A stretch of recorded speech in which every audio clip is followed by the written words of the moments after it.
Hello students, तो welcome back to my online classes. So यहाँ पे हम एक्सरसाइज 20D का क्वेश्चन नंबर 6 करने जा रहे हैं। तो यहाँ पे देखिए क्या दिया हुआ है। The area of right triangular region is 129.5 centimetre square if one of the sides containing the right angle is 14.8 centimetre, find the other one.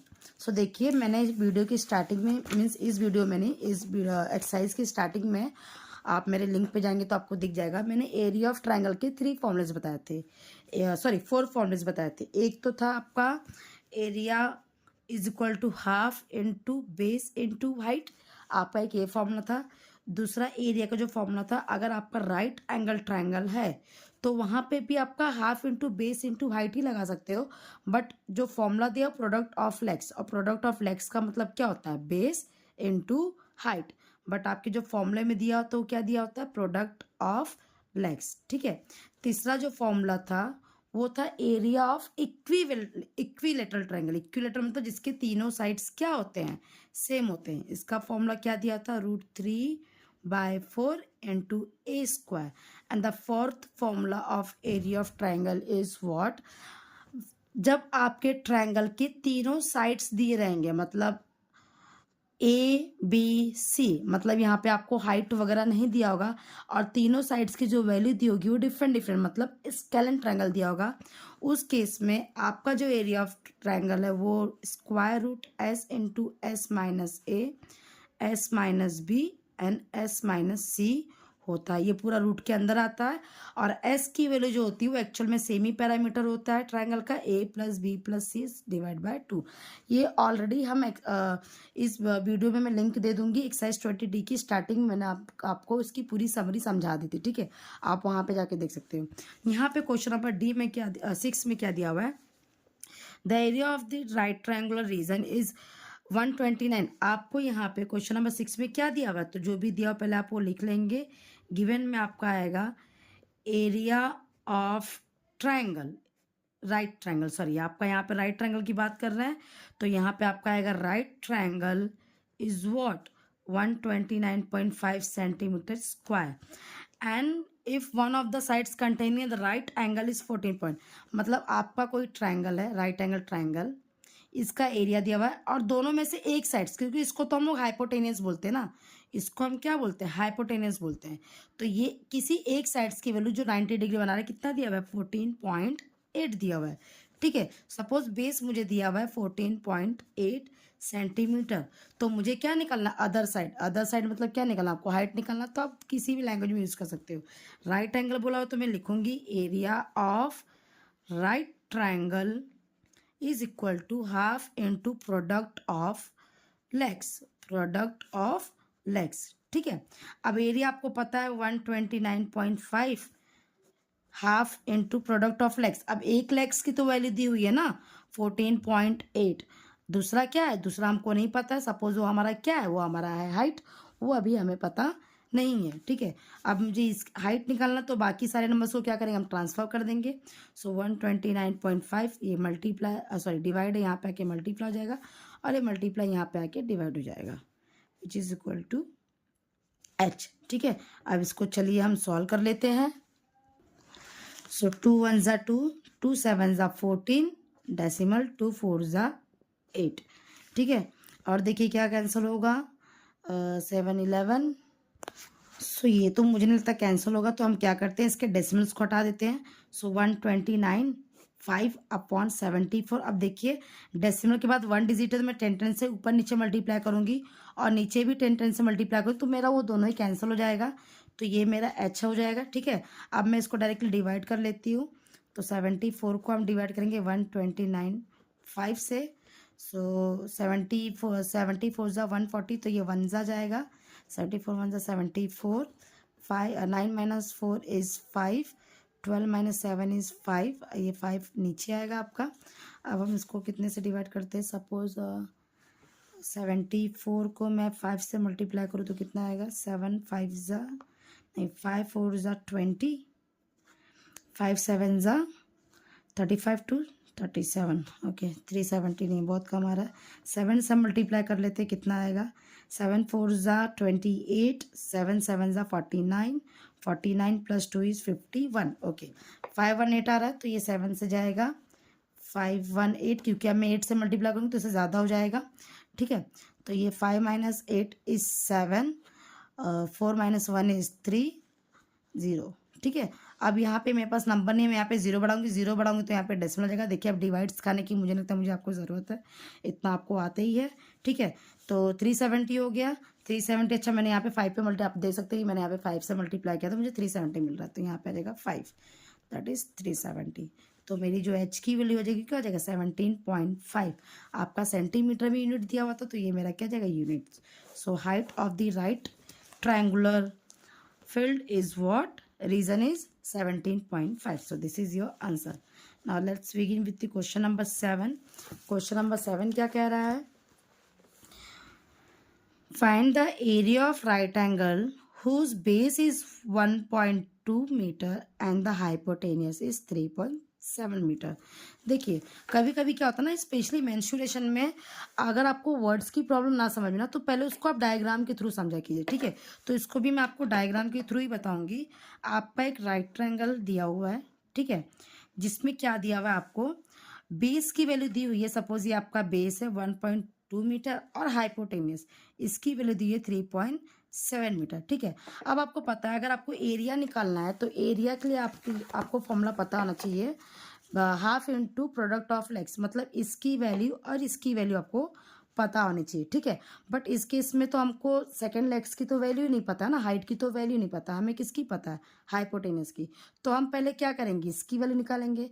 अब आपको पता है कि राइट एंगल ट्रायंगल जब भी आपका होता है, दो वैल्यू पता है, तो थर्ड साइड की वैल्यू आप निकाल सकते हो बाय यूजिंग पाइथागोरस थ्योरम। तो सपोज मैं इसको लिख देती हूँ, ए बी सी लिख लेती हूँ। ठीक है, और मुझे एक हाइट की वैल्यू चाहिए तो मैं क्या करूँगी, इन ट्रायंगल सॉरी, पहले आप जो भी गिवन है वो लिखोगे। तो गिवन में क्या दिया हुआ है, बेस दिया हुआ है, तो मैं बेस लिखूंगी 1.2 मीटर और मेरा हाइपोटेनियस दिया हुआ है। ठीक है, hypotenuse is equal to 3.7 metre. ठीक है, इतना आपको दिया हुआ है। अब आपको इसकी वैल्यू निकालनी है, हाइट की वैल्यू, तो आपको पता है इन राइट एंगल ट्रायंगल आपका यहाँ पे पाइथागोरस, तो बाय यूजिंग पाइथागोरस। ठीक है, क्योंकि आप पाइथागोरस थ्योरम यूज कर रहे हैं तो आप लिखेंगे पाइथागोरस थ्योरम। ठीक है, पाइथागोरस थ्योरम क्या है आपका, hypotenuse square is equal to one side square plus second side square. ठीक है, ये आपका पाइथागोरस थ्योरम होता है।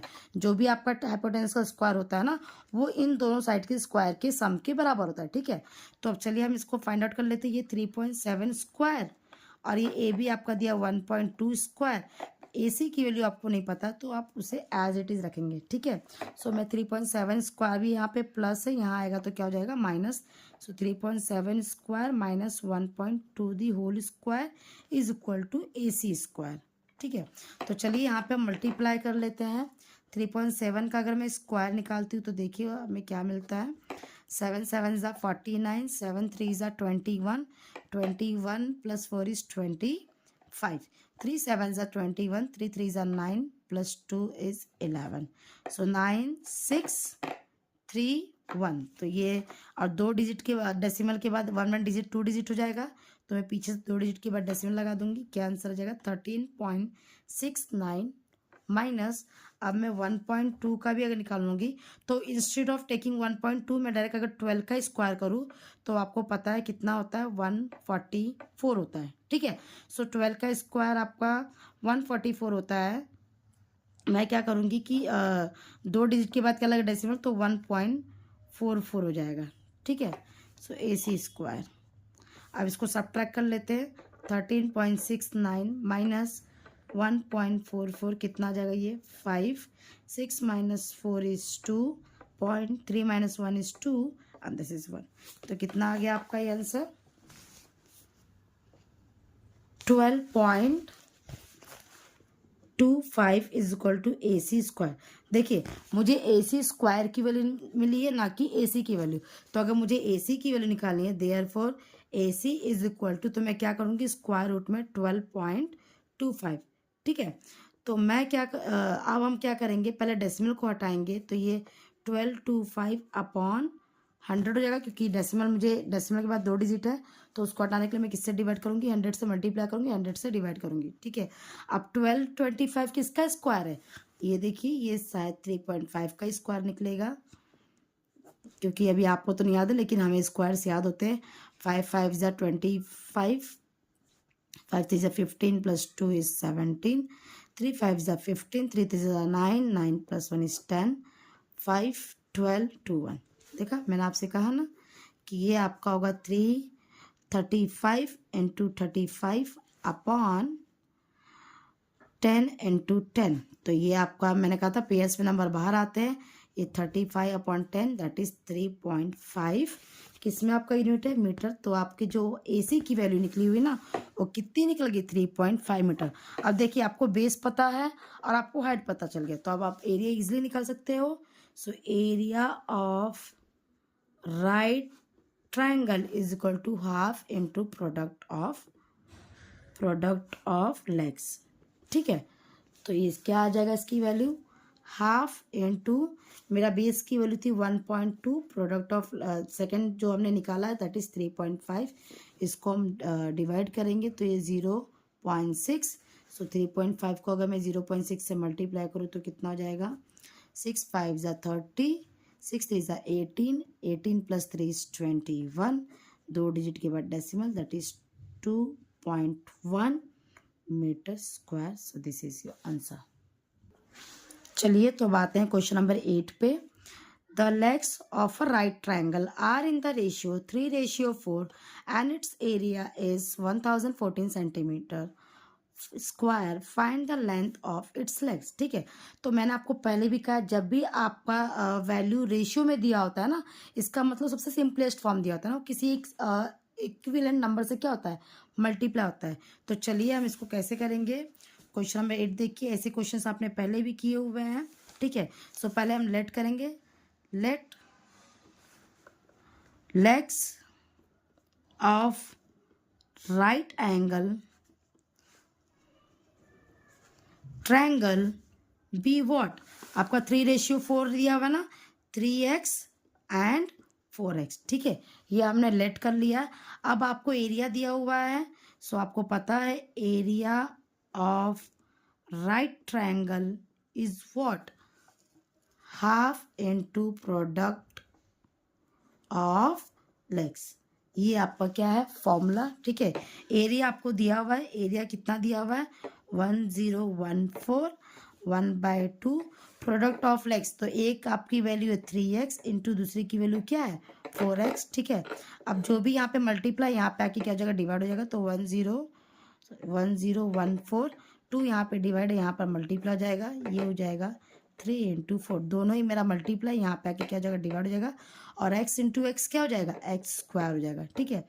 अब 2 1 ज़ा 2, 2 2 ज़ा 4, 2 5 ज़ा 2 0, 2 7 ज़ा 3 1 ज़ा 3 1 ज़ा 2, 3 6 ज़ा 2 27, 3 9 ज़ा, ओके।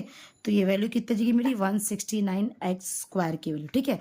बट हमें निकालना किसकी, एक्स की वैल्यू, तो आप स्क्वायर रूट लोगे विच इज इक्वल टू, है ना, which is equal to X is equal to square root of what 169, ठीक है। तो एक्स की वैल्यू अब क्या आ जाएगी, अगर मैं 169 आपको पता होगा कि किसका स्क्वायर रूट हो, मैंने आपसे पहले कहा कि एटलीस्ट आप 20 तक का स्क्वायर याद करके रखिए, 13 का स्क्वायर है, ठीक है।